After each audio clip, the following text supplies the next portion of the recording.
walang kontrahan. Walang kontrahan sa aral.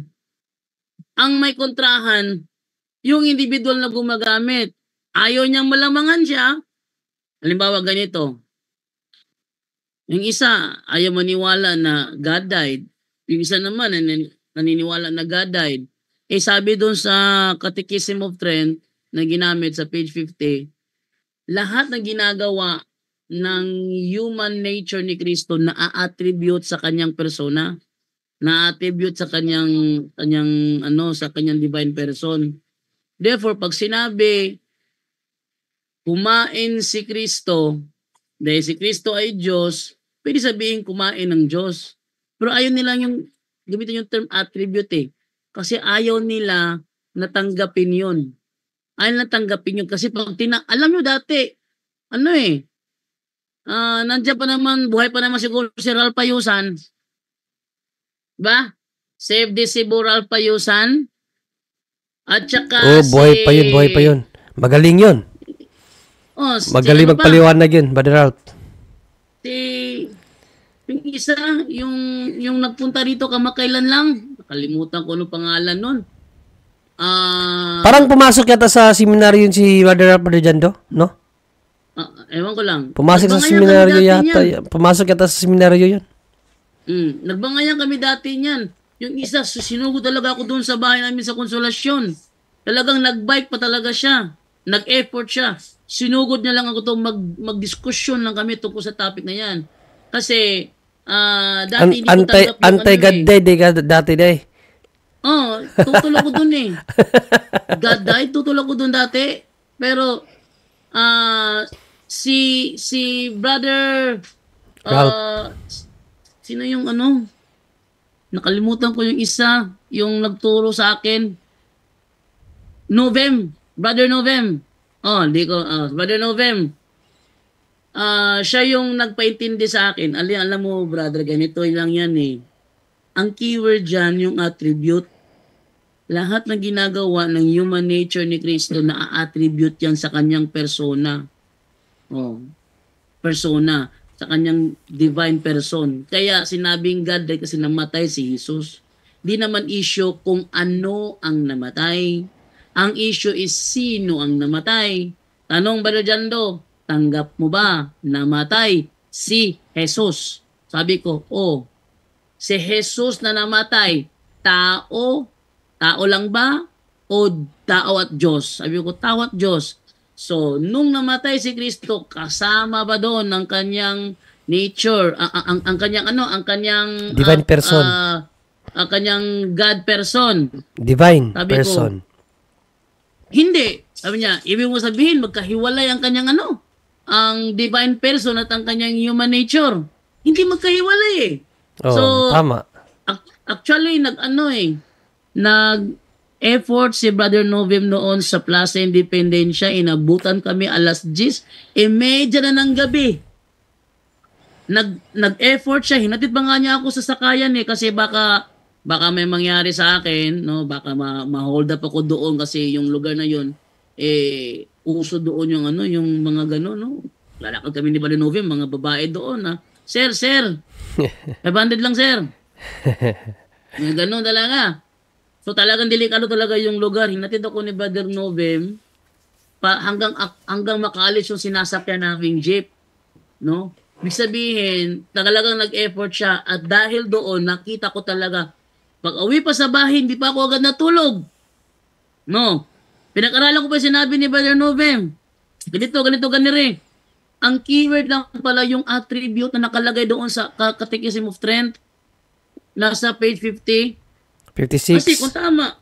Kasi kung tama na God died, bakit sinasabi ng Jesus died not as God but as human? But died not as God. Kung namatay, Diyos mo siya namatay, Jesus died not as God but as human. Paano paliwanag ngayon yan? So, doon na pinasok na niya yung word attribute na nasa mismong binabasa lang. Ayaw lang talaga ituloy. Pansinin niyo yung mga yung mga gumagamit niyan, yung Jesus died not as God but as human. Hindi na itutuloy yung karugtong nung una na may nakalagay doon attributed. attribute. May word attribute dun eh. Nasa CCC yan, 624. 426 nasa CCC. Oh. Wait lang nga.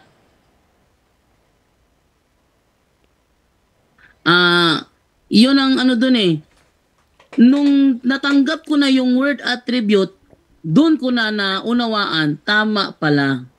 God died in His human nature. Tama nga pala. God died in His human nature.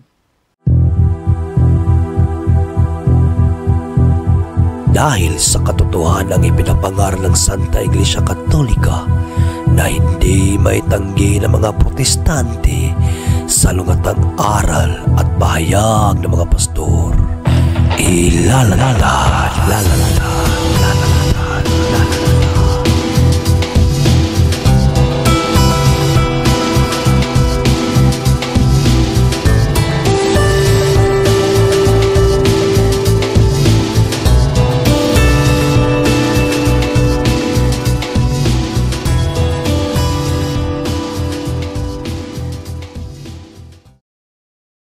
Car bag sauce in hand.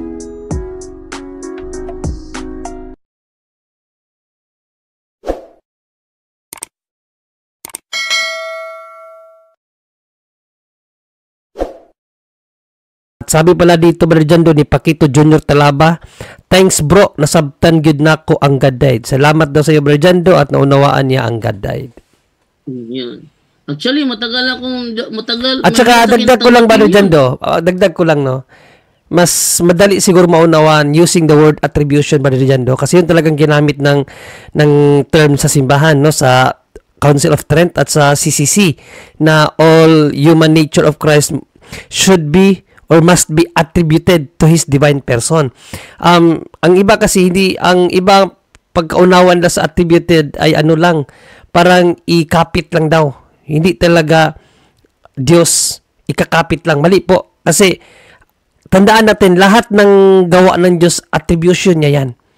Kung hindi kayo maniniwala na attribute, literal ang namatay ang Diyos literal, kasi ang sinabi ng simbahan, attributed, hindi daw literal. So, ganito. Kung hindi literal ang pagkamatay kasi attribute lang, tandaan natin, ang attribution ang isa sa attribution ng God is God cannot die. Attribution ng God yan. God cannot die. Meaning yan, attribution ng God. Question, yan bang attribution na God cannot die? Literal, Brother Jando, o hindi? Literal. Oh. Anong pinagkaiba sa God died? Attribution din niya yan eh. Ganun lang po yan. No? Kung ika-counter yung unawa nila na hindi literal ang God died kasi attribution ang sinabi ng simbahan. Must be attribute to His divine person. So, hindi yan literal kasi attribute lang eh. Ibig kasi sabihin ng attribution daw sa kanila ha. Ang ibig sabihin ng attribution, parang ipahid ba? So, parang halimbawa, ako nalagyan ng putik. Yung kamay ko nalagyan ng putik. Pero yung kamay ko lang nalagyan ng putik, hindi ang aking pagkatao. Ganun sila yung paliwanag eh. Yan ang attribution. Kasi parang lang daw na pinahid lang. Pero hindi po ganun. No? Kasi tandaan natin lahat ng gawa ng Diyos, ang tawag dyan attribution. Isa sa kanyang attribution, ang Diyos hindi namamatay. Pag sinabi mong hindi literal, kapag sinabing attribution, sinabi mo na rin na hindi pala totoo na hindi namamatay ang Diyos. No, kung i-reverse ko natin yung mga argumento na yan, hindi po yan po pwede, mga kapatid. Mahulog po na illogical lahat ng katuruan na nalalaman natin na itinuro ng simbahan, even sa kaniyang immortality, na ang Diyos hindi namamatay. Kasi attribution ang tawag dyan. Lahat ng gawa ng Diyos, lahat ng kanyang nature, ang tawag dyan, attribution. So kung hindi literal ang God died kasi attribution lang, huwag na rin natin paniwalaan na hindi siya namamatay kasi attribution lang din yan, Brother Jando. Okay. Narito, pala ating ipakita, nakita ko yung mismong Catechism of the Council of Trent, page 37. When we confess that He was buried, we do not make this as it were a distinct part of the article, as if it presented any new difficulty which is not implied in what we have said of his death. For if we believe that Christ died, we can also easily believe that he was buried. It is not, however, our belief that the body of Christ alone was interred. The above words proposed as the principal object of our belief that God was buried. As according to the rule of Catholic faith, we also say with the strictest truth that God died and that God was born of a virgin. For as the divinity was never separated from his body, the divinity was never separated from his body. Nung namatay siya, ando yung divinity niya kasama doon. From his body which was laid in the sepulchre. We truly confess that God was buried, and it regards the several parts of this article that burial, passion, and also death apply to Christ Jesus not as God, but as man. Ang ganito lang sila. Hindi na tutuloy yung basa. O yan o, apply to Christ Jesus not as God, but as man. O, Brother Jando, parang mali yata yung page mo, Brother Jando, mali yan. Hindi yan 37. 50 nga, 50. 55 yan. 55. Ito naman, to suffer and die are incidental to human nature only. O yan o. To suffer and die are incidental to human nature only. Yet, ito yung keyword. Yet, they are also attributed to God. Bakit attributed to God? Kasi, since, as is clear, they are predicated with propriety of that person who is at once perfect God and perfect man. Dalawa nature meron siya eh. Nung namatay si Kristo as human, kasi nature ng human ang mamatay, nung namatay siya as human, hindi hiwalay ang divinity niya. Nung namatay siya as human, divine person siya. So lahat ng ginagawa ng kanyang human nature, kumain siya, uminom siya, umihi siya, tumae siya, lahat yon attributed to God. Oh. Dito ako nagising sa term attributed.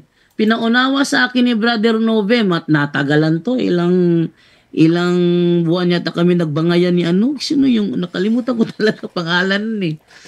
Sila magkasama ni Ralph Ayusan. Ang nakatalakayan ko siya yon. Si Ralph Ayusan mukhang text lang yata. Ito talaga siya yung ano ba pangalan no, nakalimutan ko talaga. Yan. Si Brother Novem ang nagpaliwanag sa akin at thankful ako mula noon hanggang ngayon kay Brother Novem nang dahil sa kanya naunawaan ko ang God died issue. Ito lang pala ang keyword attributed to God. To suffer and die are incidental to human nature only. Incidental to human nature only, kaya pala death applied to Christ Jesus not as God but as man. Bakit? Yung man niya, yung nature niya as man, yun talaga ang normal mamatay, yung nature niya as man. But they are also attributed to God. Eto na yung keyword. Attributed lang. So nang dahil dito naunawaan ko yung doktrina, sabihin walang kontra. Walang kontra walang kontrahan. Talagang sadyang pinagkukontra. Tanungin mo yung mga dinaniniwala na sa God died. Pag sila nagbasa nun, di nila tutuloy yung attributed to God. Hanggang doon lang sila sa Jesus died not as God but as man. Hanggang doon lang sila. Di nila tutuloy yung basa. Para hindi mabasa yung word na numanggawin ng kanyang human nature are also attributed to God. Bakit? Ang persona ni Kristo is perfect God and perfect man. Yun ang reason doon.